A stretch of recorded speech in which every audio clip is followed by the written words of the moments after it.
12,000 vote से seat जीत गई है। इस जीत ने कई संदेश दे दिए।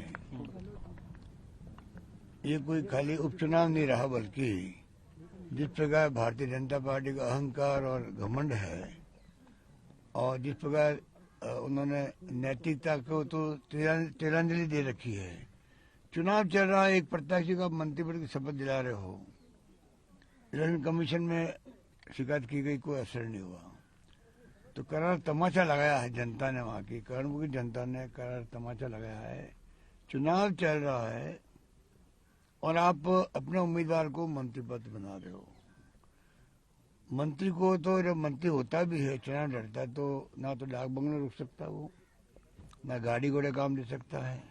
तो मैंने पहले ही कह दिया था, अब हमारी शानदार जीत होगी मंत्री पद बनने के बाद। इस चुनाव ने कई संदेश दे दिए बीजेपी को भी, और मैं समझता हूं कि जनता समझ गई है कि सरकार बनने के बाद में भी हमारी ताकत कम नहीं हुई है, और इसका फायदा में मिलेगा पार्लियामेंट चुनाव के अंदर। एक सवाल ये है सर कि आज जो बातचीत कर रहे हो पार्लियामेंट चुनाव के अंदर भी आप देखेंगे लोग समझ गए हैं, सरकार की बन गई, मंत्रिमंडल बनाने देरी हुई, पोर्टफोलियो बनाने में 7 दिन लगा दिए। ये कुछ सरकार चलाने के तौर तरीके हैं क्या? ये तो जनता का इम्प्रेशन पहले ही चला गया गलत, वो भी एक कारण हमारी जीत का।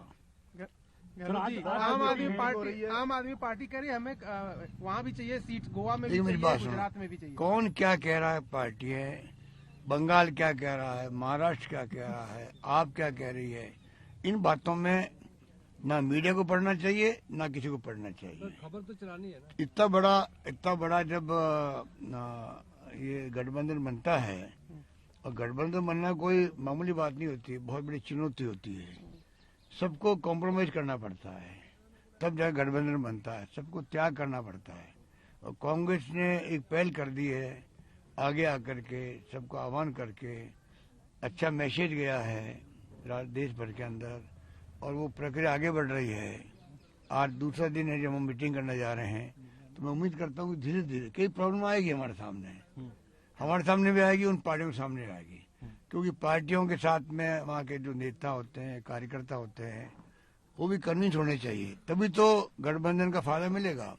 गठबंधन हो जाए और अमुक पार्टी के कार्यकर्ता जिसको टिकट नहीं मिल रही, इस पार्टी को, उस पार्टी के कार्यकर्ता जुड़े ही नहीं वहाँ काम करने के लिए, तो गठबंधन कामयाब कैसे होगा?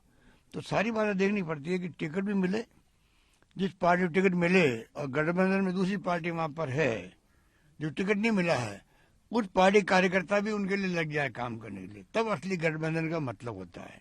तो हम उम्मीद करते हैं कि जो चैलेंज हमारे सामने है इन लोगों का, जो लोकतंत्र की हत्या कर रहे हैं, जो संविधान की धज्जियां उड़ा रहे हैं, देश को बर्बाद कर रहे हैं, और खाली अपने भाषणों से और सत्ता के बल प्रयोग से एक तरफा चंदा लेने वाली पार्टी बन गई है। पूरा देश चिंतित इस बात को लेके बोल नहीं पा रहा, डर के मारे।